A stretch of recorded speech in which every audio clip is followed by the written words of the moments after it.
and I'm running for selectman in Wakefield this year. I guess I would like to start out with the candidates night that was held on Monday, March 1st, earlier in the week. I think the Chamber of Commerce did an excellent job presenting that, and I appreciate the hard work that all the chamber members put into having that be such a success. I also like to thank the candidates that were sitting at the front table. They were all sitting alongside of, we were all alongside of each other. Whether we agree or disagree on minor points, or if we have differences of opinion, there's one thing that happens when a group of people are involved in the same activity. And I have the highest degree of respect for each and every one of the candidates that took the time to go in and do the work and do the presentation and answer the questions that the public brought up. I realize on a federal level, a lot of our politicians don't want to sit down in a town hall setting or a town hall meeting. They don't want to face their constituency. They don't want to answer the questions.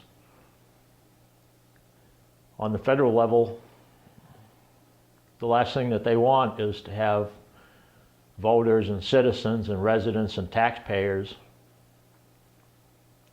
more or less butting into what the federal politicians and leaders are doing in Washington. They ask your opinion, they ask our opinion.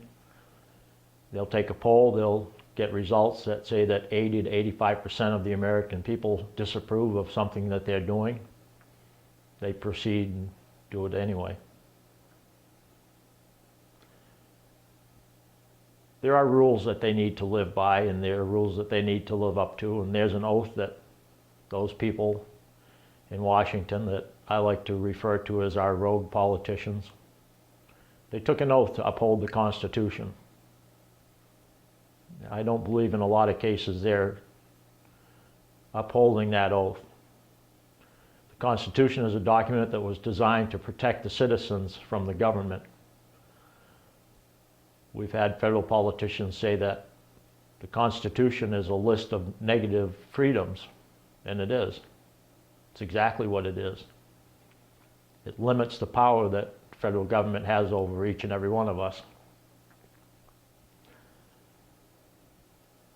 Well, on a local level, I believe, as I said at Candidates Night, the biggest strength I would have as your selectman, the greatest amount of wisdom I would have, would be that group of concerned residents that came out Monday night in the cold and not real great weather. I would be able to look to those people and get their wisdom, because they know what direction the town should head. They know what the selectmen should be doing. They know what the planning board should be doing. The residents are just a wealth of information. If I were fortunate enough to be elected as your selectman, I would listen to the residents of the town of Wakefield, no matter if it was at the Irving Station or Puffin or the hardware store. It wouldn't matter to me. If it was in the town hall or at the transfer station or the post office, I would look forward to engaging with constituents or residents, because after all, you really don't know what kind of a job you're doing unless somebody tells you. I know that being in a service-oriented business for 10 years, if people weren't approving of what I was doing, if I was doing something wrong and nobody told me and I didn't know it, I could just continue along and think everything was fine. I would just as soon know where I stand with people. I've had quite a bit of experience in town politics, especially in the last couple of years. I've been on the planning board as an alternate member since January 9th, 2009. I've attended 3 seminars sponsored by the local government center. They were very informative and educational. I appreciate the opportunity to participate in those, because if you're doing a job and someone can explain how you're supposed to do that job, that's a great benefit, because you feel more confident in carrying out any job that you do if you're educated and trained. I've also been involved with the Cable Advisory Board. I became a member of the Cable Advisory Board in April 8th, 2009, shortly after I was named as Assistant Station Coordinator. I've really enjoyed working with the Cable Board and with Channel 3. Our Chairman Dave Tibbetts and the Vice Chairman Ralph Fogg, Selectmen's Representative Mark Duffy, Board Member John Kenny, Board Member Nick Scala. Former Board Member Jim Miller came back. He's been very helpful in the past several months on the technical side and get us up to speed with a lot of our programming and get it on Channel 3. I believe that if anybody watches Channel 3, they can see just how successful we've been.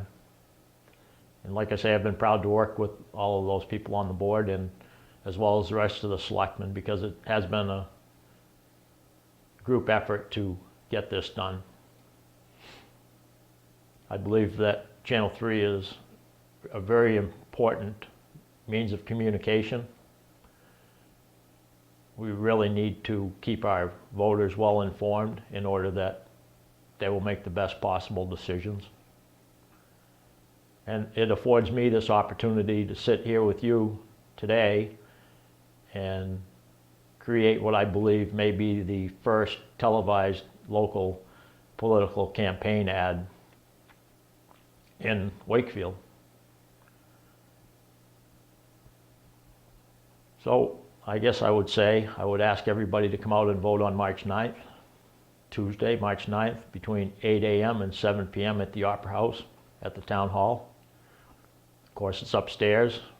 You can enter through the library connector and either go straight through and go up the stairs, or the elevators will be available for anybody that has difficulty getting around. Their absentee ballots are available through the town clerk. You could pick up an absentee ballot if you're not going to be available on Tuesday. If you pick up an absentee ballot and you have it made out and you have it returned to the town clerk by voting day, March 9th, 2010, your vote will be counted. The supervisors of the checklist, of course, will be at the polls on Tuesday. If you turn 18 years old and you're a resident of the town of Wakefield, you turn 18 before the 9th of March, you can go to the polls and you can register and vote on the same day. And I would encourage everybody to go out and vote, whether you're voting for me or my opponent or whoever it is you're voting for.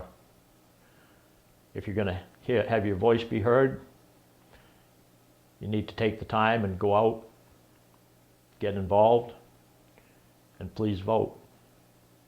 Thank you very much.